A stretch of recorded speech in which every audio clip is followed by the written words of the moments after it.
Labarai da ɗumi-ɗuminsa, dakarun AES Nijar Mali Burkina Faso sun zagaye Kidal domin kawar da ayyuka na ta'addancin da ya wakana, inda idan ba za ku manta ba, wato kimanin wata guda kenan da aukuwar abin da ya auku, inda ƙungiyoyi masu ɗauke da makamai masu ikirarin jihadi, wanda ya haɗa da wannan ƙungiya ta FLA da kuma ƙungiya mai alaƙa da Al-Qaida ta JNIM suka kai wani babban hari a ƙasar ta Mali, wanda suka so kifar da gwamnatin ƙasar ta Mali ƙarƙashin Assimi Goïta, wanda hakan ya ba su dama suka lalata wasu manyan gurare na gwamnatin ƙasar ta Mali, har ma suka janyo asarar rayuka, ciki har da wato Sadio Kamara, ministan tsaron ƙasar. Bayan faruwar wannan al'amari ne ƙasar ta Mali ta sauya yadda take yaƙi da waɗannan 'yan ta'adda saboda dabaru na sabon zamani, inda ta sake sabon tsari na wato toshe duk wasu ƙofofi na sulhu da waɗannan 'yan ta'adda, wanda hakan ya tilasta wa sojojin ƙasar domin samar da zaman lafiya a ƙasar, inda sojojin suka watsu a faɗin ƙasar musamman ma a arewaci, inda sojojin sun fara gudanar da aiki a manyan sansanonin da waɗannan 'yan ta'adda suka bayyana a mazaunin wato babban sansanin su, inda a birnin Kidal a jiya 22 ga wata ne wato an yi artabu tsakanin waɗannan 'yan ta'adda da kuma jami'an tsaron sojojin, gurin da yake ɗauke da manyan sansanoni na waɗannan 'yan ta'adda, wanda waɗannan 'yan ta'adda suka bayyana wannan Kidal ɗin a mazaunin kamar rike suke da iko da ita. To idan wannan magana da 'yan ta'addan ke yi cewa su ke rike da iko da wannan wato Kidal, tun bayan wancan lokuta wato da Assimi Goïta ya jagoranci wajen kwato wannan Kidal ɗin, to a yanzu bayan wannan hari da suka kai na watan nan, inda babu shakka suka bayyana iko da Kidal yana hannunsu, to a yanzu Farishi ya juye da mujiya, yayin da dakarun sojojin nan na AES a yanzu sun yi masu barin wuta, yayin da waɗannan dakarun sojoji suka dukufa wajen gudanar da ayyuka na kawar da waɗannan 'yan ta'adda, yayin da sakamako ya fara fitowa, inda wannan yake tabbatarwa wato ba operation waɗannan sojoji suke ba, a'a aiki ne tukuru wajen kauda wato waɗannan ƙungiyoyi masu ikirarin jihadi ga baki ɗayansu, kuma komai yawansu ko me suke ɗauke da shi a yankin Kidal sojojin nan sun shirya masu, wanda saboda yawan nan nasu jami'an tsaron sun zagaye Kidal, hatta ma ma'aikatan gwamnati da suke wannan yanki an ba su wato hutu, inda a yanzu dakarun sojojin AES ɗin ke sa ran nan da 'yan kwanaki za su kawar da dukkan wasu ƙungiyoyi masu ikirarin jihadi a Kidal ɗin baki ɗaya. Duk da dai akwai batu na cewa shugaban masu riƙe da wannan ayyuka na ta'addanci,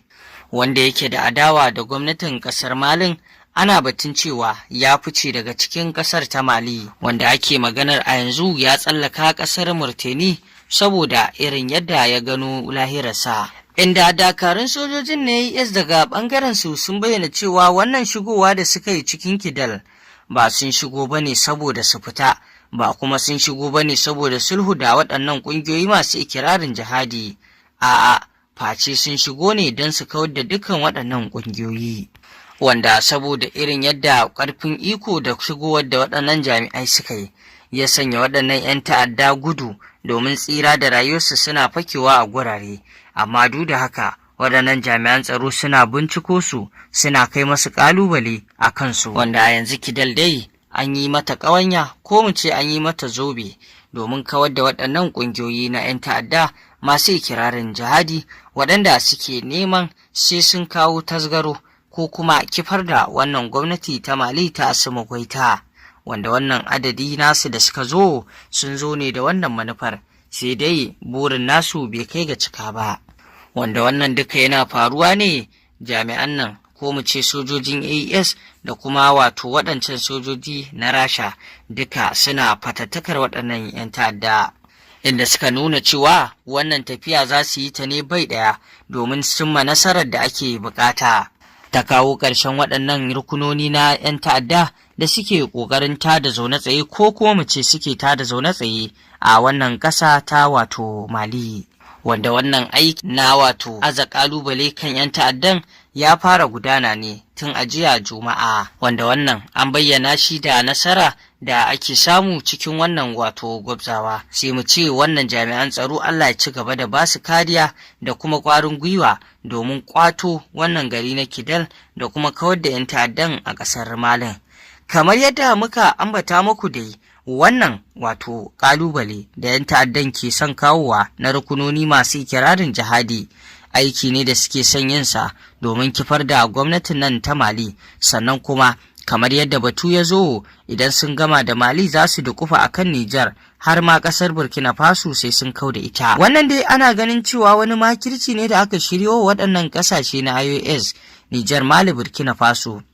domin kawo ƙarshen mulkin sojojin nan. Ba wani abu ne sanya aka sa su a gaba ba illa cewa da suka yi sun tsaya sai sun kwato 'yancin ƙasarsu da numfashi na 'yanci ya samu, musamman ma kan batun nan na Turawan Faransa waɗanda suke kwashe arzikin ƙasar nan ta Nijar, Mali, Burkina Faso suna tafiya da shi ƙasashensu, inda waɗannan sojoji da suka zo suka kori ƙasar Faransa suka ce wannan ba zai yiwu ba, arzikin ƙasa na 'yan ƙasarsu ne, don haka babu wani bature da zai zo ya ringa kwashe arzikin ƙasarsu yana tafiya da shi zuwa ƙasarsa, wanda wannan na ɗaya daga cikin takaicin da Faransa ta yi, wanda ana aza ƙalubale kan cewar Faransa na da hannu cikin al'amuran da suke wakana, duk da nufin lallai sai ta dawo cikin ƙasashen nan na US, wanda kuma su sun ce ba zai yiwu ba. Duk wani abu da zai kawo ci gaban ƙasa nasu ya samu tasgaro to fa za su yi wance kali da shi a gefe, wanda matakan da wannan sojoji ke ɗauka baya yi wa wato Turawa daɗi, shi ya sanya ake azo masu ƙalubale. Amma duk da haka wannan ƙalubale da ake azo masu da 'yan ta'addan da ake azowa wannan jami'an tsaro suna ƙoƙari sosai, kuma da nufin Ubangiji da yardar Ubangiji wannan nasara da ƙasashen AES ke ƙoƙarin kaiwa ga shi sai sun kai ga wannan nasara. Babu wata ƙasa ko kuma wani bature da zai zo ya dakusar da wannan nasara da wannan tafiya da aka ɗauko. Me laifin ƙasashen nan na AES? Laifinsu ɗaya ne, don sun ce 'yanci, numfashi na 'yanci tabbatacce da suke buƙata. Wannan shine babban abin da wato Turawa ke ƙoƙarin sai sun kauda wannan 'yanci, kuma Faransa ita ce babbar ummul aba'isin wato dukkan waɗannan al'amura, kuma dai duk yanda suke so su cimma burinsu ba zai yiwu ba. Nijar, Mali, Burkina Faso ta fi ƙarfinsu a yau. Kuma haka zalika tafiyar nan ta AES Nijar, Mali, Burkina Faso tafiya ce da ta yi ƙarfi kuma a yanzu ta samu karɓuwa a wajen 'yan ƙasar, domin 'yan ƙasar sun yi amanna da wannan tafiya ta AES Nijar, Mali, Burkina Faso, kuma haka zalika suna jin daɗin mulkin da waɗannan dakarun sojoji ke tafiya da shi domin ci gaba da 'ya'ya da jikoki da za su zo a nan gaba. Wannan tafiya ce wadda za a iya kiranta da wato 'yanci cikakke na numfashi wanda 'yan ƙasa ke da bukata. To masu saurari ƙarshen rahotannin labaran kenan, ku ci gaba da bibiyar wannan tasha tamu domin samun ingantattun rahotannin labarai akan abubuwan da ke faruwa. Ku dangwala mana alamar subscribing sannan ku danna ƙararrawa domin samun rahotannin labaranmu a koda yaushe. Mun gode.